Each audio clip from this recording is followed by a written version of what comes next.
Ya saben que hemos estado viendo, este sería el tercero mensaje o cuarto de esta serie. Estamos en el Evangelio de Juan, estamos ya en el capítulo 4, pero principalmente estamos viendo un mensaje de evangelización de Cristo a la mujer samaritana. Cristo está evangelizando a la mujer samaritana. Entonces, lo primero que voy a hacer, un resumen, porque pienso hoy terminar, un resumen de qué es lo más destacado que hemos visto de esto. Y vemos que Jesucristo está evangelizando a una mujer después de haber evangelizado a un hombre religioso. Y eso es bien interesante para nosotros, porque cuando nosotros queremos saber cómo compartir el evangelio a una persona, siempre cabe la pregunta, ¿qué le digo? ¿Cómo es que yo le puedo predicar el evangelio? ¿Qué es el evangelio correcto? Hay muchas preguntas que salen. Y el evangelio, lo hemos dicho de este púlpito muchas veces, tiene que tener dos ingredientes. La persona que es realmente salva solo es cuando viene a Cristo en arrepentimiento y fe. Una persona, para que realmente sea un creyente, tiene que recibir el don de Dios de la fe salvadora y el don de Dios del arrepentimiento. Y entonces esa persona puede ser salva. Y también algo que vamos a ver ahorita es que Jesucristo con esta mujer, en un lenguaje diferente, en un lenguaje que no es tan claro como el de los apóstoles. Acuérdense de esta regla hermenéutica, que los 4 evangelios ilustran a las epístolas y las epístolas interpretan a los evangelios.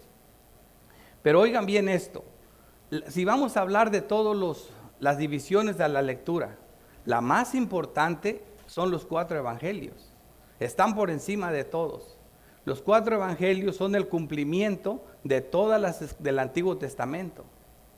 Todas las escrituras, dice Cristo, comenzando desde Moisés, los profetas y los salmos hablan de mí. Así que todo el Antiguo Testamento, el cumplimiento de todo eso está en los 4 evangelios. Y los apóstoles no están trayendo enseñanza nueva, los apóstoles están interpretando los evangelios. Así que cuando tú quieres saber ¿cómo predico yo? ¿Cómo le hago? ¿Qué tiene que haber en una predicación? Tienes que ver al Maestro, a Cristo Jesús, cuando le compartió el evangelio, tanto a un fariseo como a una mujer de fama pecadora. Una mujer conocida por todos que era una mujer pecadora.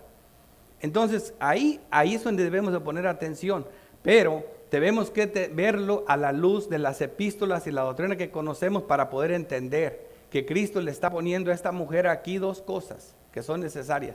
Él no le está predicando un evangelio diferente al que le predicó a Nicodemo. A Nicodemo le dijo que era necesario nacer de nuevo, le dijo que el nuevo nacimiento era en espíritu.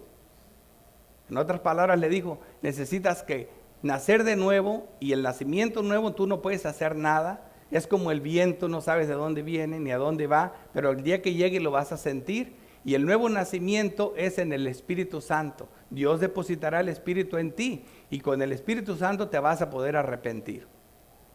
En conclusión, así le predicó a Nicodemo y de esta misma manera le está predicando a esta mujer.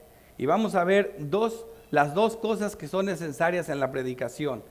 En Juan, cuando estamos viendo allí nosotros, vemos nosotros que el versículo 10... El versículo 10 de este mismo capítulo 4 dice así: respondiendo Jesús le dijo, si conocieras el don de Dios, le dice Jesús a esta mujer, ¿y quién es el que te dice, dame de beber? Tú le pedirías a él y él te daría agua viva. En esa palabra, él te daría agua viva. ¿Qué es lo que estamos viendo? Estamos viendo que Cristo le está diciendo a la mujer, es necesario que de mí, porque es la única manera, tú recibas el Espíritu Santo. Eso es lo que le está diciendo. Ahora, ¿por qué lo sé? Gracias a Dios por la doctrina de los apóstoles. Y le digo que este libro tiene algo bien peculiar, algo tan interesante. Juan es diferente a los otros 3 evangelios. ¿Por qué? Porque Juan son 2 cosas en una. Es por un lado un evangelio, pero por otro lado el que lo escribió es un apóstol. Y él mismo enseña doctrina. Y el ejemplo clarito es esto. Cuando decimos que él mismo enseña doctrina, vemos aquí que en Juan 7, en el versículo 37, les voy a decir por qué el agua viva significa precisamente el Espíritu Santo. A Nicodemo le dijo que necesitaba nacer de nuevo. Y luego cuando él pregunta cómo era posible, ya le dijo él que el Espíritu Santo lo pone en una analogía como el viento.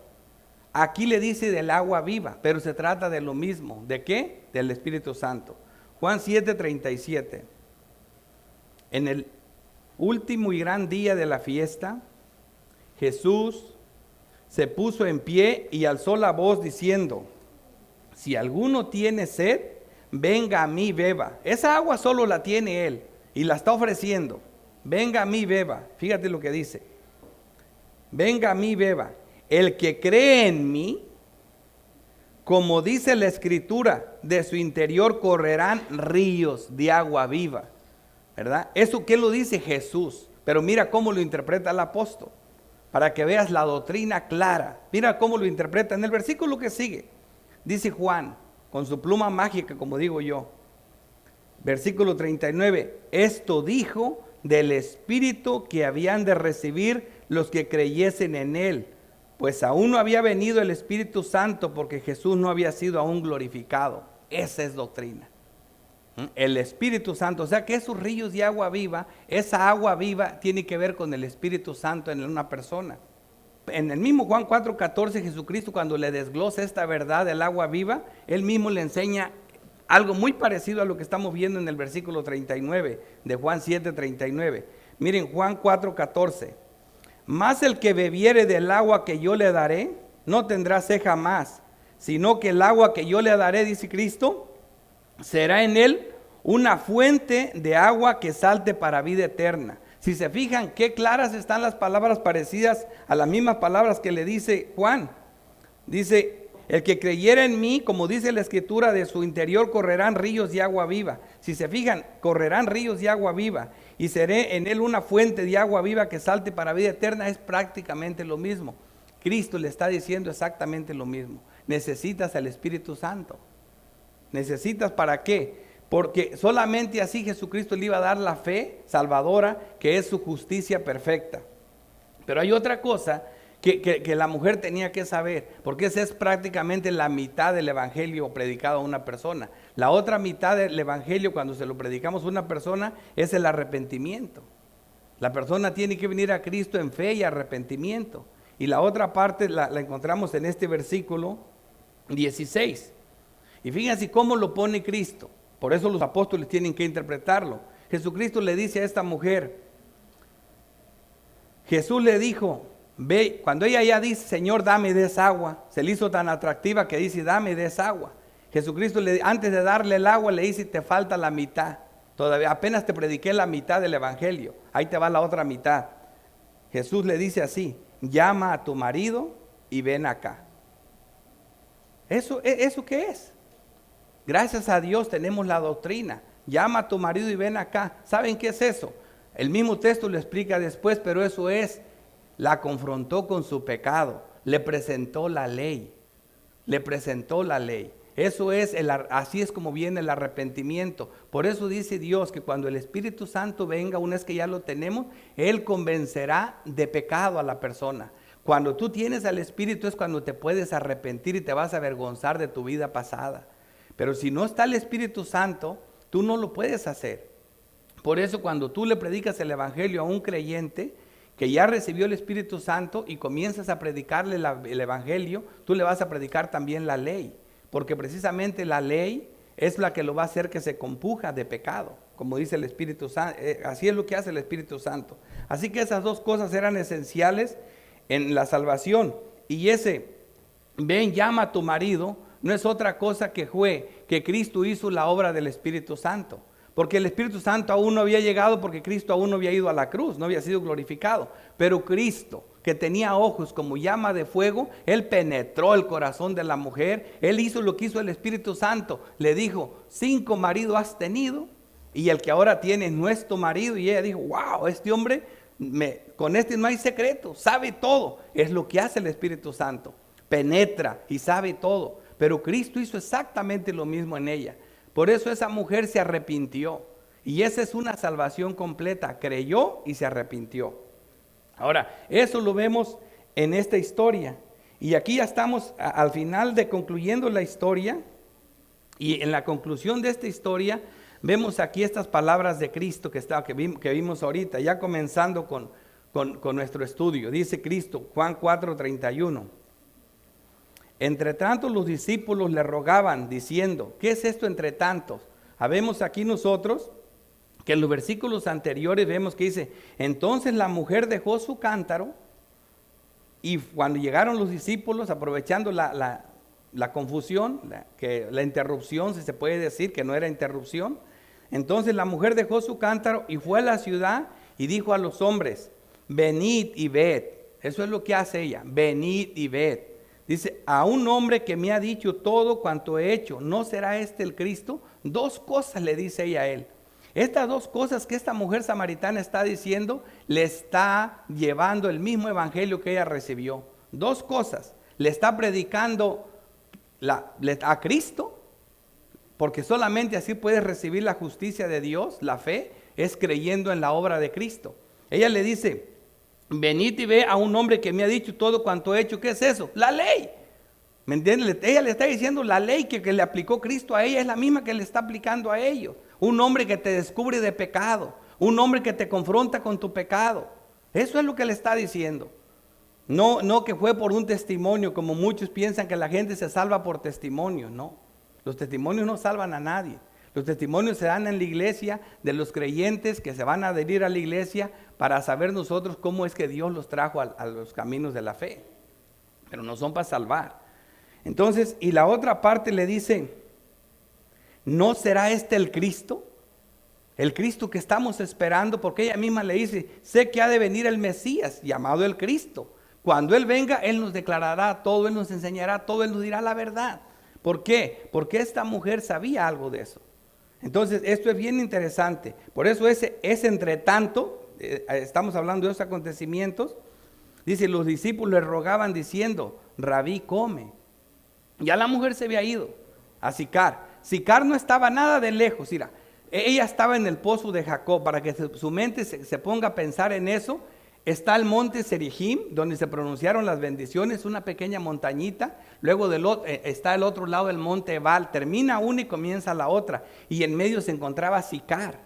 Era la ciudad donde venía la mujer samaritana, y 1 kilómetro hacia el sur, hacia abajo, estaba el pozo de Jacob. O sea, 1 kilómetro es como un poquito más de media milla. Tú podías ver la muchedumbre de personas que venían a Cristo. Por ella se fue a evangelizarlos. Por eso aquí dice, entre tanto los discípulos le rogaban diciendo, Rabí, come. Él les dijo, yo tengo una comida que comer que vosotros no sabéis. Porque él ya sabía lo que estaba pasando allá en Sicar. Entonces los discípulos decían unos a otros, ¿le habrá traído alguno de comer? Todo el tiempo el hombre con su mente literal. Jesús le dijo, mi comida es que haga la voluntad del que me envió y que acabe su obra. ¿Cuál obra? La de salvar. En el contexto, la obra de salvar. Es lo que iba a hacer.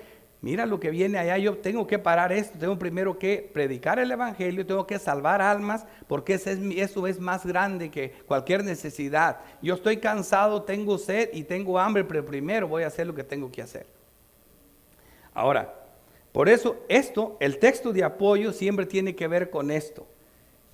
¿Qué era lo más importante para nuestro Señor Jesucristo? Lucas 19:10 es este texto. Lucas 19:10 dice, porque el Hijo del Hombre vino, aquí dice, ¿a qué vino a esta tierra? A buscar y a salvar lo que se había perdido. Pues todo estaba perdido. Él viene a salvar. Jesucristo vino a salvar, y este es el texto que me apoya.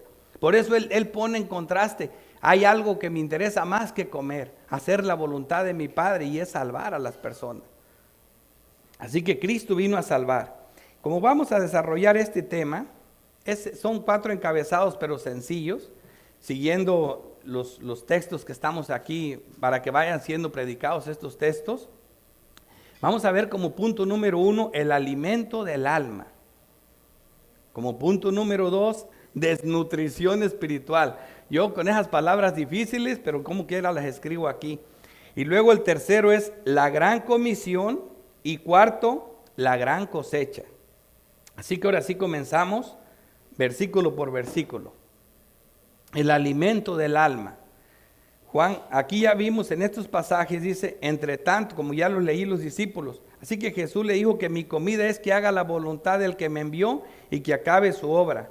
El hacer la voluntad del Padre era el deleite de Cristo. Y eso, el lenguaje poético en el Antiguo Testamento, Cristo hablando en el Espíritu, nos decía esta verdad tan hermosa. Miren, el Salmo 48 dice Cristo, el Espíritu de Cristo, por medio del salmista, el hacer tu voluntad, Dios mío, me ha agradado y tu ley está en medio de mi corazón.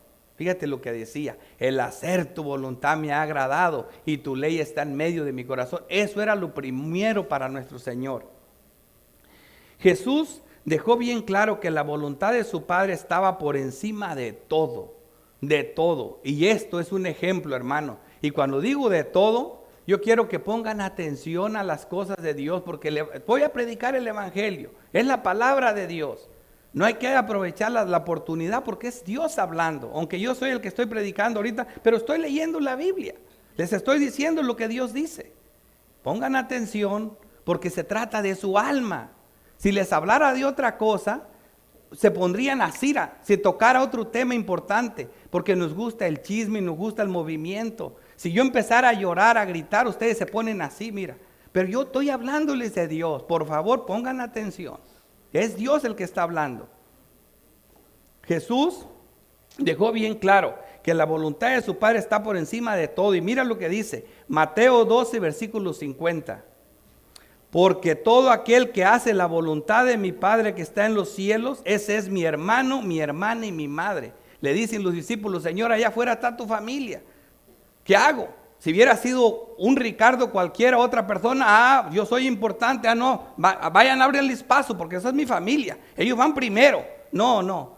Mi madre, mi padre y mis hermanos es hacer la voluntad de Dios. Olvídate de un plato de comida. Ni siquiera su familia era más importante ante la voluntad de Dios. Eso es, así que cuando tú ves algo aquí en la palabra, pero si lo pones a la línea de toda la Biblia, te das cuenta el poder que tiene la palabra de Dios. Él no estaba diciendo esto de platito de comida por cualquier cosa. La voluntad de Dios era lo más importante para nuestro Salvador. Por eso vino a morir por nosotros para cumplir la voluntad del Padre. Gálatas 4:4.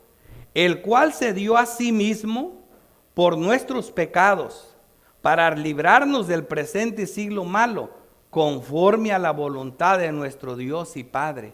Él murió, la muerte de Él fue por encima de la voluntad. Él murió en cumplimiento de esa voluntad de Dios. No le importaba la misma muerte. Hablamos de un plato de comida, olvídate del platito de comida. Hablamos de su madre, de su padre, olvídate de eso. Ni su vida fue más valiosa antes de hacer la voluntad del Padre. Aquí te voy otra vez. El cual se dio a sí mismo por nuestros pecados. ¿Sabes quién mató a Dios encarnado? Los creyentes que van al cielo, porque por el pecado de nosotros es que Él murió. Él no murió porque los romanos, los judíos mataron a Cristo. No, lo mataron los santos que van a ir al cielo. Porque Él dice, a mí nadie me quita la vida. Tengo poder para entregarla y para volverla a tomar cuando yo quiera porque soy Dios. ¿Me entienden? Él se dejó morir por nuestros pecados, porque vino a salvar lo que se había perdido. Eso es lo que debemos de ver.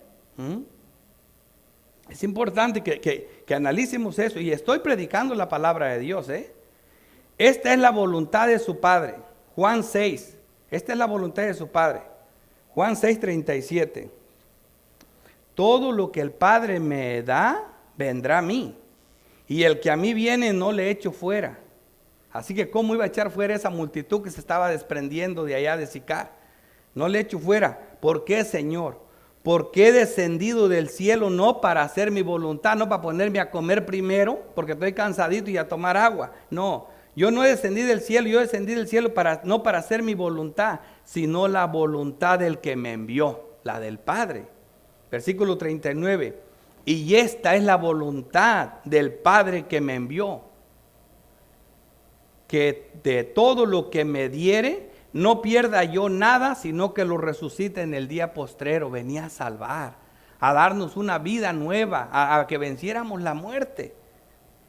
Y esta es la voluntad del que me envió, que todo aquel que ve al Hijo y cree en Él, tenga vida eterna. ¿Ves lo importante? Que la samaritana le dice, ven y ve. El que venga y lo mire va a tener vida eterna, como yo la acabo de recibir ahorita. Vida eterna, y yo lo resucitaré en el día postrero. Así que Cristo aquí continúa diciendo, mi comida es que haga la voluntad del que me envió y que acabe su obra. Juan 17:4 dice, yo te he glorificado en la tierra, porque preguntaríamos, ¿cuál obra? Yo te he glorificado en la tierra, he acabado la obra que me diste que hiciese. Es tanto la salvación de las almas como esto. Ahora pues, dice, yo te he glorificado en la tierra, he acabado la obra que me diste que hiciese. Dice, ahora pues, Padre, glorifícame a tu lado tuyo, con aquella gloria que tuve contigo antes que el mundo fuese. He manifestado tu nombre a los hombres que del mundo me diste. Eso es lo que hacía. Por eso dice la mujer, ve y mira. Cuando vayas y lo veas, Él te va a manifestar el nombre de Dios. Él te va a hacer que tengas una relación con Dios. Dice, tuyos eran y me los diste y han guardado tu palabra. Esa era su obra, manifestarnos a Dios. Hacernos que el que me ve a mí, Felipe, vea al Padre. Eso es lo que vino a hacer. Así que esa es la primera parte. Y eso significa lo que dice Cristo aquí, en este texto. Mi comida es que haga la voluntad del que me envió y que acabe su obra. Ahora vamos a continuar. Versículo 35. Y eso nos lleva a nuestro segundo encabezado. La desnutrición espiritual. Es nuestro segundo encabezado. Vamos a continuar con los versículos que siguen. Dice, les dice Cristo a los discípulos, cuando le están insistiendo que coma, ¿no decís vosotros, aún faltan 4 meses para que llegue la siega o la cosecha? He aquí os digo, alzad vuestros ojos y mirad los campos, porque ya están blancos para la siega. Jesucristo vuelve a usar otra vez lenguaje que ellos lo entiendan. Ellos les dicen, mira, dicen que estábamos en diciembre, la cosecha era en abril. Dice, ustedes dicen faltan 4 meses para la siega, ahorita todo lo que ven está verde. Pero Él dice, alcen los ojos y miren, los campos están blancos. Ahora, también otra vez hay que entender este lenguaje, porque Cristo no está diciendo que la cosecha que se sembraba ahí era trigo. Los campos deberían de estar amarillos. Pero Cristo ve los campos blancos porque ve esa multitud de samaritanos que vienen, que están descendiendo al pozo de Jacob. Y Jesucristo es cuentas que lo está viendo con sus vestiduras blancas. Es como una cosecha. Y si yo digo eso, parece que si uno se adelantara a los acontecimientos, pero es lo que dice la palabra de Dios. Así que una de las primeras cosas por la que Cristo no estaba comiendo es porque le da compasión ver a las almas perdidas que necesitan ser evangelizadas. Su compasión por los pecadores era más urgente que comer. Por eso dice, como dice en Marcos 6:34, y salió Jesús y vio una gran multitud y tuvo compasión de ellos, porque eran como ovejas que no tienen pastor. Esa era la necesidad. Y comenzó a enseñarles muchas cosas. Así que para Jesús era tan importante comunicarles la palabra. Así que por eso él mismo dice que se necesitan segadores, y oraba. Decía que oráramos por eso, porque no cualquiera puede hacer eso. Mateo 9:37. Entonces dijo a sus discípulos, a la verdad la mies es mucha, o sea, son muchas las personas, la cosecha es mucha. A la verdad, dice, la mies es mucha, mas los obreros pocos. Rogad pues al Señor de la mies que envíe obreros a su mies. O sea, se necesitan personas para que prediquen el evangelio, personas dignas de eso. Así que aquí viendo esta palabra, volviendo a eso de alzar vuestros ojos y mirar los campos porque ya están blancos para la siega. Esta situación, como les dije, de que él al ver, para mí lo más claro es esto, que esa gente que él miraba, él la miró como que venían puras personas que iban a ser redimidas. Y al hacer así, estas personas iban a tener sus vestidos blancos. Él miró Siempre Jesucristo miraba lo que nosotros no vemos. Y no estoy exagerando porque la doctrina nos enseña eso. Por ejemplo, en Efesios 2:6 nos dice la palabra de Dios, dice, y juntamente con Él, con Cristo, nos resucitó, a todos nos resucitó. Y asimismo nos hizo sentar en los lugares celestiales con Cristo Jesús. Cristo resucitó y está sentado en un lugar celestial. Pero la palabra de Dios dice que nos mira a nosotros como resucitados y sentados ya en los lugares celestiales con Cristo, reinando con Cristo. Así nos ve. ¿A poco era tan difícil que Cristo mirara esta cosecha de santos? ¿Por qué? Porque iba a nacer un pueblo de allí. Así que es bien interesante. Aparte hay una profecía hermosa. Lo que Cristo aquí está acelerando el proceso de salvación. Aquí mismo no tenía que morir Cristo para que ya estuviera evangelizando. Él mismo está enseñando la importancia de evangelizar, aunque todavía no había cumplido su obra con su muerte, ¿verdad? Y entonces, pero esta es una profecía cumplida, la urgencia. No, ni siquiera quiero comer, hay una urgencia. Esa profecía la dijo Amós 9:13. Dice así esta profecía hermosa. Dice, he aquí vienen días, dice Jehová, en que el que ara, oigan bien esto, el que ara alcanzará al segador. O sea, el que va arando la tierra con el arado, dice, el que ara alcanzará al segador, y el pisador de las uvas al que lleva la simiente, y los montes destilarán mosto, y todos los collados se derretirán. Habla de todo, hasta como dice por ahí, la mitad menos es segura. La otra habla hasta del día del juicio. O sea, es una cosa como se va como diría yo, a desgranar la mazorca. Va a haber mucha salvación de las personas. Esto viene exagerado, porque Cristo salva a una mujer y ahora viene una multitud de personas. Y esto nos lleva a nuestro tercer encabezado, que es la gran comisión. Siguiendo los versículos que siguen.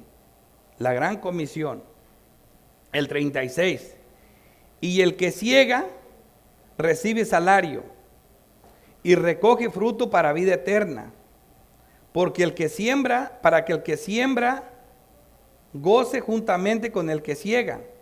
Porque en eso es verdadero el dicho: uno es el que siembra y otro es el que siega. Yo os he enviado a segar lo que vosotros no labrasteis, otros labraron y vosotros habéis entrado en sus labranzas. ¿Quiénes son estos otros? Nosotros también vemos, es la situación aquí es bien clara. Jesucristo nos está diciendo que esa cosecha que viene de almas que van a ser salvas, la misma persona no hace la siembra y la cosecha. No, dice que Él hace una separación. Por eso hay diferentes dones. Uno es el que siembra y el otro es el que cosecha, ¿verdad? Entonces, y aquí en este caso, ¿quiénes sembraron? Esta siembra comenzó hace mucho tiempo más. Esta gente creía a Moisés. Esta gente creía a Moisés. Y no me estoy saliendo del contexto, oigan lo que les voy a decir. Y como le creía a Moisés, Moisés les dijo a estas personas, porque eran samaritanos, eran israelitas, pero ya saben la historia. Ellos creían a Moisés y Moisés les dijo: profeta como yo les levantará el Señor, a él oíd. Entonces esta mujer le dice a Cristo: yo sé que ha de venir el Mesías, llamado el Cristo. Cuando Él venga, con Él se arregla todo. Él nos declarará todas las cosas. Así que Moisés sembró la semilla. Juan el Bautista sembró la semilla porque él predicó arrepentimiento en esa región también. Cristo Jesús sembró la semilla en la mujer samaritana y los apóstoles van a cosechar esa cosecha. Los apóstoles van a cosechar esa cosecha.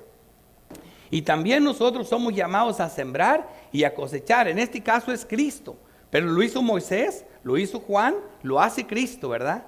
Y aquí vemos nosotros en la doctrina apostólica cómo lo pone Pablo, cómo lo enseña.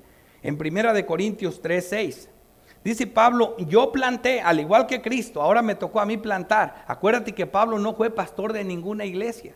Pablo iba predicando el evangelio, plantando iglesias. Por eso dice: yo planté. ¿Y quién era el pastor en esa iglesia? Apolo. Dice: Apolo regó, pero el crecimiento lo ha dado Dios. Así que ni el que planta es algo, ni el que riega, sino Dios que da el crecimiento. Es Dios el que da el Espíritu Santo para que la persona se salve. Pero aquí nosotros somos enviados a hacer eso. Unos son los que siembran. Cada vez que uno de ustedes se va por ahí a predicarle la palabra a una persona, están sembrando. ¿Y sabes quiénes son los que cosechamos? Como personas como yo y Javier. Porque la gente viene a la iglesia y nosotros lo estamos instruyendo. Nosotros entramos a las labranzas y otro que siembra. Así es como es lo que estamos viendo aquí. Y ahorita lo vamos a ver en la misma palabra. Entonces eso es lo que está diciendo. Dice, el que riega sino Dios que da el crecimiento. Dice, y el que planta y el que riega son una misma cosa, aunque cada uno recibirá su recompensa conforme a su labor. Porque vosotros somos colaboradores de Dios, y vosotros sois labranza de Dios, edificio de Dios. ¿Ven lo interesante de este texto? Así que esta es la gran comisión, este es el encargo. ¿Quiénes son llamados a evangelizar y a predicar la palabra de Dios? Todas las personas que han nacido de nuevo. Óiganlo bien. Ustedes dirán, y entonces los otros, es que una persona que no ha nacido de nuevo no puede predicarle el evangelio a otro. Te voy a decir por qué. Primero, la palabra, no importa el conocimiento que tenga, porque mucha gente dice, yo me salvé cuando me predicaron en aquella iglesia, aunque ellos predicaban puras tonterías, pero yo ahí me salvé. Yo no creo eso, hermano. Les voy a decir por qué. Yo me voy a las escrituras. Primero, el apóstol Pablo no tan solo era un maestro de todo lo que era la Biblia, de lo que era la Biblia en ese entonces, sino que era un hombre tenía doctorado, se podría decir ahorita, y sin embargo no era salvo todavía. Cuando él conoció a Cristo, dijo que todo aquello lo tenía por basura con conocer a Cristo. ¿A poco Nicodemo, siendo maestro de la ley, siendo un fariseo, un hombre perfecto en la ley, podía salvarse? Que llega con Cristo y que le dice, ¿qué tendría? Él llega con esa pregunta encrucijada en su corazón de cómo ser salvo. Cristo le dice, necesitas nacer de nuevo. ¿Y sabes qué contesta? Que eso es imposible, que cómo lo hace. Ni modo que me meta en el vientre de mi madre otra vez, no puedo. Entonces, ese es el punto de una persona que nace de nuevo. Así que una persona que nace de nuevo es la persona que puede predicar el evangelio. ¿Por qué? Porque esa persona que nace de nuevo se convierte en luz y en sal. Y como la luz del mundo, él radia esa misma fe que recibió de Cristo. Él es la luz del mundo que ilumina entre las tinieblas. Esa persona ahora es luz. Y no deja de ser luz donde quiera que anda. Y esa luz se mira en las tinieblas. Las tinieblas son las personas que no han creído en Dios. Así que como otra persona que no es creyente puede creer, no importa el conocimiento. ¿Por qué? Porque la Biblia dice que los fariseos, con todo lo que conocían de las escrituras, dice la palabra de Dios que eran ciegos guiando a otros ciegos. Y dice que un ciego no puede guiar a otro ciego, porque los dos caen al pozo. Así que uno que no es creyente no te puede haber evangelizado. La luz verdadera la tienen los creyentes. Y el arrepentimiento es la sal, porque también ellos son sal. ¿Y qué hace la sal? Evita que te pudra el mundo, evita la putrefacción del mundo. Así que el creyente también, al confrontarte con tu pecado, evita que te sigas contaminando y pecando, que sigas pudriéndote. Así que un creyente verdadero es la persona que puede evangelizar. ¿Por qué te digo eso? Porque por eso Pablo dice, ¿cómo predicarán si no fueran enviados? Para que prediquen tienen que ser enviados. Y según la comisión que vemos aquí, ¿quiénes son los enviados? Todo aquel que es discípulo de Cristo, todo aquel que nació de nuevo. Mateo 28, 18. Jesús se acercó y les habló diciendo, toda potestad me es dada en el cielo y en la tierra. Por tanto, id y haced discípulos a todas las naciones, bautizándolos en el nombre del Padre, del Hijo y del Espíritu Santo. Ven, una persona tenía que ser como obra de que había creído ser bautizada y también en el Espíritu Santo. ¿Por qué? Porque un creyente solo es creyente si el Espíritu Santo está en él. Enseñándoles que guarden todas las cosas que os he mandado. Y he aquí yo estoy con vosotros todos los días hasta el fin del mundo. O sea, ¿con quién está Dios? Con los creyentes, con su iglesia. Por eso hay que ser creyente. Y tenemos este pasaje de Juan 17, 20. Mas no ruego solamente por estos, sino también por los que han de creer en mí por la palabra de ellos. De esos que mando a evangelizar. O sea, unos creyeron por Cristo, otros por los apóstoles y otros por la palabra de ellos, de sus discípulos, que iban a predicar el evangelio. Así que ahora vamos a ver el cuarto encabezado, que es la gran cosecha. La gran cosecha. Versículo 39. Muchos de los samaritanos de aquella ciudad creyeron en él por la palabra de la mujer, que daba testimonio diciendo, me dijo todo lo que he hecho. Muchos se confunden ahí porque no solo dijo, me dijo todo lo que he hecho, sino que también les dice, ¿no será este el Cristo? Como lo dice, ella realmente lo que les dijo fue esto, venid y ved a un hombre que me ha dicho todo cuanto ha hecho. ¿No será este el Cristo? Así que ella les transmite las dos verdades, el arrepentimiento, que Dios la confrontó con el pecado, y otra cosa, el hecho de que conozcan a Cristo, vengan y vean. Eso es lo que ella predicó. Las dos cosas que se deben de predicar. ¿Y por qué funcionó su predicación? Porque también estaban creyendo por ella. Y creyeron más cuando vieron a Cristo, como lo vemos aquí. El testimonio de la samaritana lo vamos a ver, como dice Juan 15, 26. Que cuando venga el Consolador, a quien yo os enviaré del Padre, y dice aquí, el Espíritu de verdad, el cual procede del Padre, Él dará testimonio acerca de mí. ¿Ven? Esa mujer que tenía el Espíritu Santo podía dar testimonio acerca de Cristo porque ya tenía el Espíritu Santo. ¿Quién es realmente el que da testimonio acerca de Cristo? El Espíritu Santo. Y vosotros daréis testimonio también, porque habéis estado conmigo desde el principio. Eso es lo que ella fue a dar, el testimonio de lo que recibió ella misma, ¿verdad? Entonces eso es importante para eso. En el versículo 40 dice, entonces vinieron los samaritanos a él y le rogaban que se quedase con ellos, y se quedó ahí 2 días. Esto es importante, que Jesucristo, cuando una persona cree, tiene que conocer a Dios, se acerca a Dios y lo conoce. Y por eso se quedaron. Es lo mismo que pasó cuando estaba haciendo los discípulos. Así que esta es la importancia de conocer a Cristo personalmente. En Juan 1:39 dice, les dijo, porque le preguntaron, maestro o rabí, ¿dónde moras? Y él le dijo, venid y ved. Y dice, fueron y vieron dónde moraba y se quedaron con él aquel día. O sea, se quedaron con él. Es la importancia de quedarse con él para aprender de quién, del maestro, de Cristo. Es la importancia de esa comunión. Juan 17:3 dice, y esta es la vida eterna, fíjate lo que dice Cristo, que te conozcan a ti, al único Dios verdadero, y a Jesucristo a quien has enviado. ¿Ves la importancia de tener un conocimiento de Dios? De que la evangelización está acompañada de un conocimiento de Dios.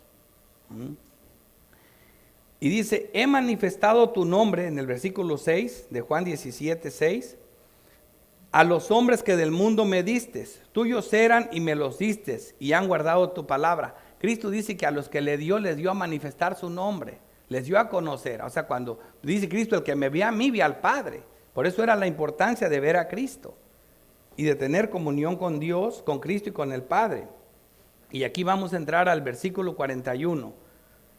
Y creyeron muchos más por la palabra de él, porque lo conocieron personalmente, ¿verdad?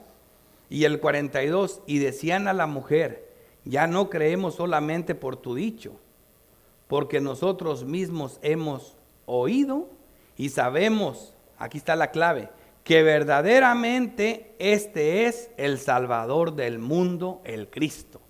Eso era el punto. Ahí los llevó. Acuérdense lo que les enseñé en el sermón pasado, en el mensaje pasado. ¿Qué les enseñé? Lo importante del nombre de Dios. Que llegaran a ver a judío, no como un judío, no como un profeta, sino como el Cristo, el Mesías. Ahí llegaron ellos. Ya lo vieron como el Cristo, ya también son salvos.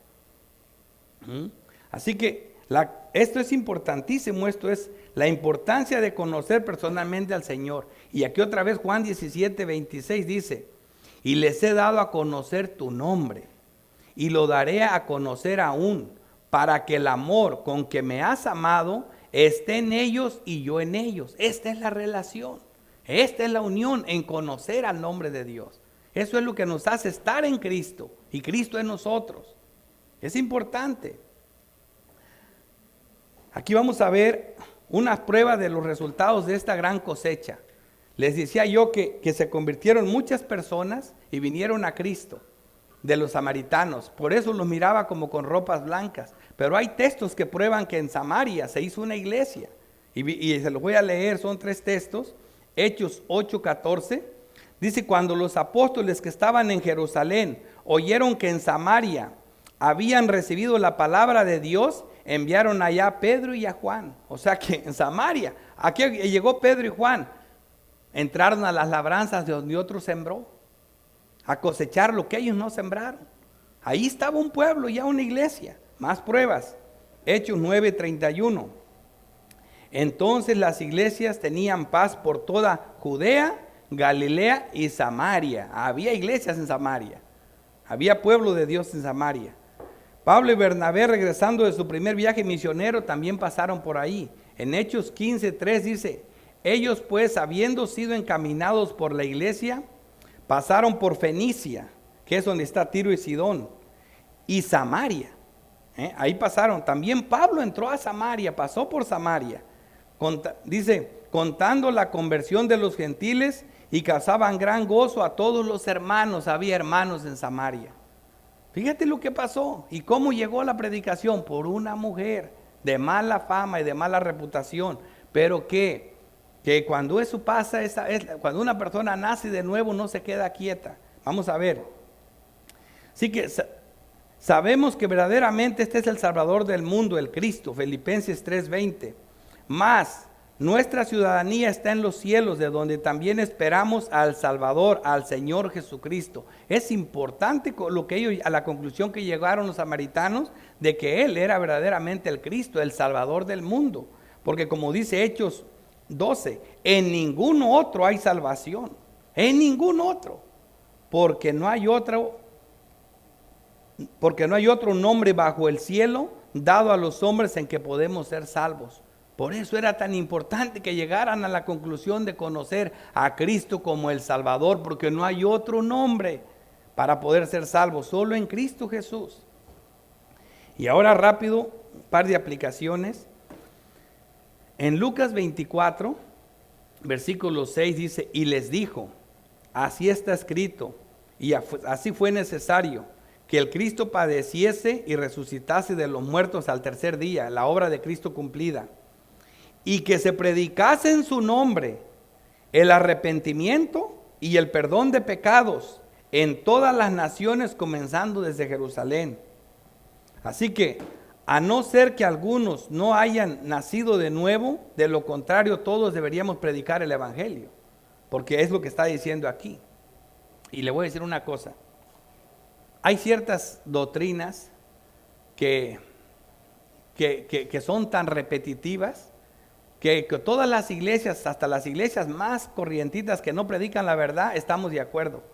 Una de ellas es, con vergüenza lo digo, cuando hablan del diezmo.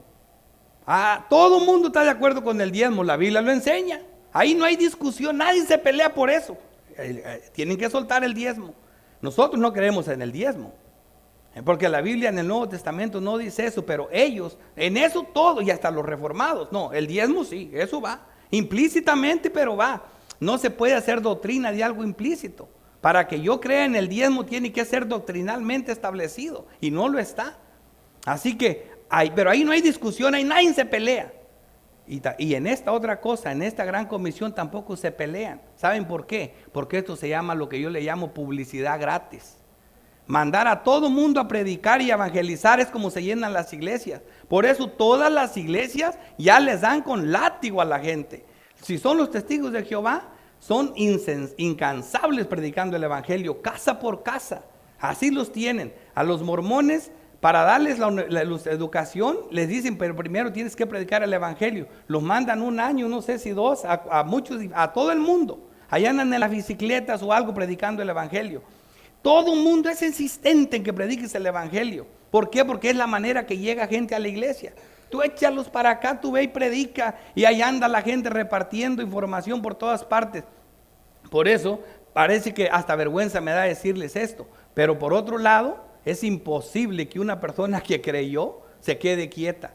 ¿Por qué? Porque como les dije, la samaritana, una vez que creyó, ¿verdad? El Espíritu Santo vino a ella por medio de Cristo. Esta mujer se convirtió en luz, se convirtió en sal y no se pudo quedar quieta. Salió, ¿me entiende? Y fue allá a los suyos y la gente se empezó a convertir. Un creyente verdadero predica aunque no abra ni la boca, porque la gente va a decir: ¿por qué eres así? Ven y ve. Si no quieres hablarles nada, dile: ven y ve. Tráelos donde se predica la palabra de Dios. ¿Por qué eres tan diferente? Ven y ve. Un creyente verdadero, un santo, hermano, irradia luz. Un santo evita que se pudra el mundo, porque tú no vas a participar de sus cosas. Un verdadero creyente es una persona que evangeliza automáticamente.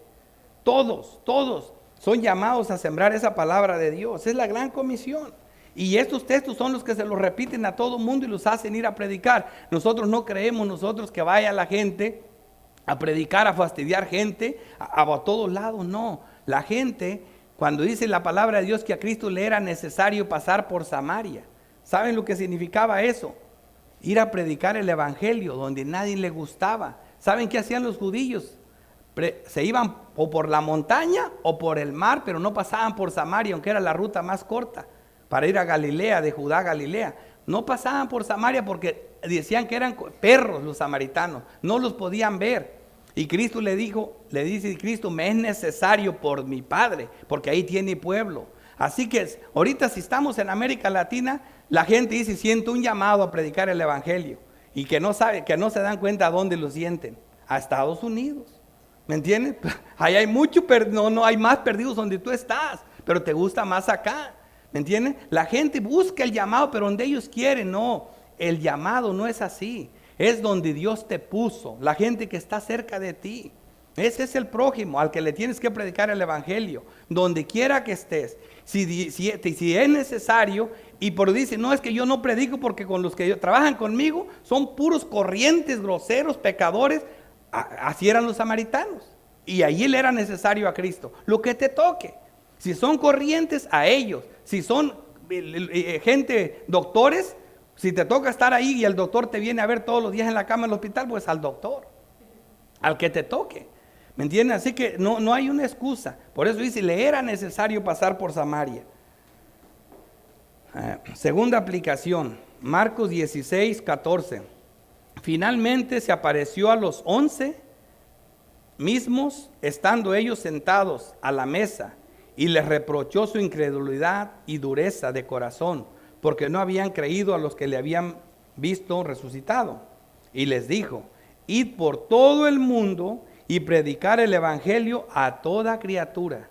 O sea, donde te toque. Así que al mismo tiempo, ahí mismo en el pasaje que sea, fíjate lo que dice: a un llamado a los que están sin Cristo. Dice Juan, en ese mismo versículo, Marcos 16, 16. Dice: y el que creyere y fuere bautizado será salvo, mas el que no creyere será condenado. Esa es la palabra. El evangelio es como una espada de dos filos: o salva o condena. La persona le predica el evangelio a otra persona, y ese mismo evangelio, si lo acepta, si vienen a Dios, no como aceptando el evangelio, si Dios tiene compasión de ellos, hay que poner las cosas claras, y les das de su espíritu y creen a Dios, van a ir al cielo. Pero si no, si lo rechazan, que no crean o escuchar el evangelio, se condenan. Por eso dice: el que creyere y fuere bautizado. La persona que cree y se bautiza será salvo, mas el que no creyere será condenado. Así, esas son las únicas cosas. Esta es la situación para las personas que están sin Cristo, y es terrible. Esto es lo que hace una persona que realmente creyó a Dios. No voy a hacer las cosas largas, no quiero alargar mucho las cosas, hermanos, pero quiero que esta historia de la mujer samaritana nos sirva como ejemplo a todos nosotros de cómo es que se predica el evangelio. Y realmente cada creyente, aún el que no sepa decir nada del evangelio, puede ser luz para los demás. Mira, ¿se acuerdan de la historia que les puse de la jovencita?